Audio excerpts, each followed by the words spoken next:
O que eu vou dizer agora vai gerar polêmica. Não existe uma postura certa e uma postura errada. Como assim, Cíntia? Logo você, fisioterapeuta, falando isso?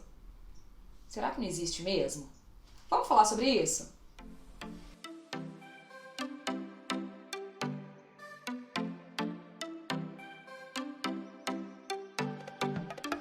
Foi isso mesmo que você ouviu. Não existe uma postura certa e uma postura errada. Não assim de antemão, de forma avulsa, sabe? Fora de um contexto. Isso porque a postura não é uma coisa fixa, estática. Ela é completamente variável. Depende do momento do dia, do seu nível de cansaço, do seu estado emocional, às vezes até da fase da vida que você está vivendo. Por exemplo, como que eu vou querer que você tenha uma boa postura, aberta, ereta, se você está triste, ou está passando por uma situação difícil, ou até mesmo enfrentando uma questão mais séria, como uma depressão? Nesse caso, o corpo naturalmente vai se retrair. Qual a tendência? Ombros mais protrusos, girados para frente, a coluna mais encurvada, a cabeça mais caída. Não é essa uma posição de uma pessoa que não está muito legal? Como você vai querer que ela sustente uma postura? O emocional vai mandar na postura nesse momento. Outro exemplo. Uma pré-adolescente ou uma adolescente que está passando pela fase de desenvolvimento da puberdade. Vamos pensar que ela está desenvolvendo as mamas. Algumas meninas vão achar isso ótimo. Vão querer mostrar para o mundo, olha como eu cresci, como eu amadureci, não sou mais criança. Então essas meninas vão andar assim, com os ombros para trás, o peito aberto, né, eretas. Mas tem outras tantas meninas que não vão encarar dessa forma. Vão ficar envergonhadas, vão se sentir desajustadas no meio social em que vivem. O que elas vão tender a fazer? Aquela mesma postura que eu comentei antes. Vão se encolher aqui, ó, se fechar todas, para ninguém perceber como as mamas estão crescidas. E aí adianta ficar falando, menina, corrige essa postura, abre os ombros, levanta a cabeça? Não adianta, se você não mexer ali, ó, no foco da questão. Por isso, muitas vezes, não é só um trabalho postural físico. A gente precisa também de uma abordagem emocional, psicológica, comportamental. Muitas vezes é só uma conversa, né? Já vai fazer grande diferença, vai trazer muito bons resultados.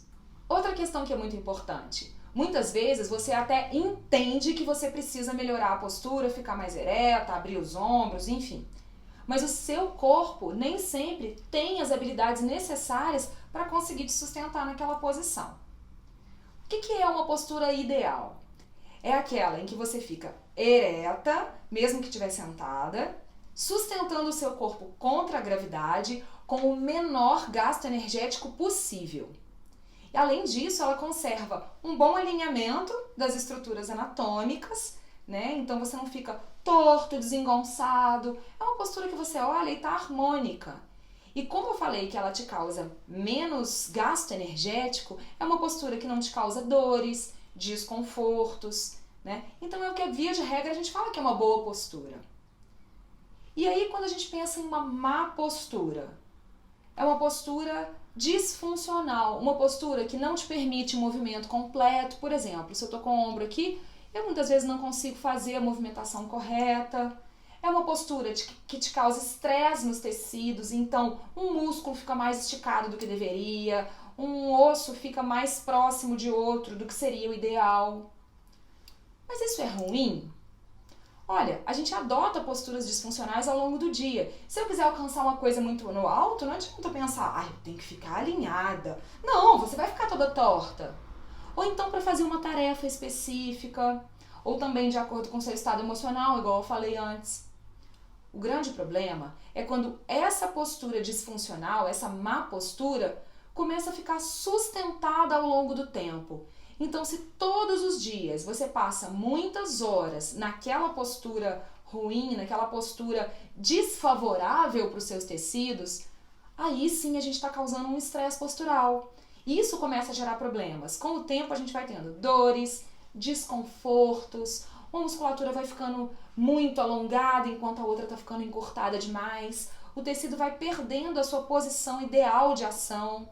Aí sim, com o tempo, isso fica ruim. Então, recapitulando, a gente não tem que preocupar com a postura a cada momento. A gente tem que dar para o corpo variabilidades de postura, mas também se preocupar em dar para ele condições, flexibilidade, mobilidade, força, entre várias outras capacidades físicas, para o seu corpo conseguir se manter contra a gravidade sem esse estresse que eu comentei, sem te causar tanto cansaço, tanto esforço.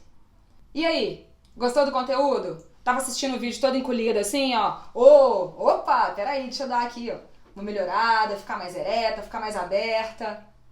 Vamos conversar mais sobre isso? Nos próximos vídeos a gente continua falando de postura e eu tô esperando o quê? Seu comentário, suas dúvidas. É a partir do seu assunto que a gente vai melhorando aqui os conteúdos do canal, tá bom? Se curtiu, deixa seu like, manda para um amigo e me segue aqui nas redes sociais. Te espero agora no próximo assunto.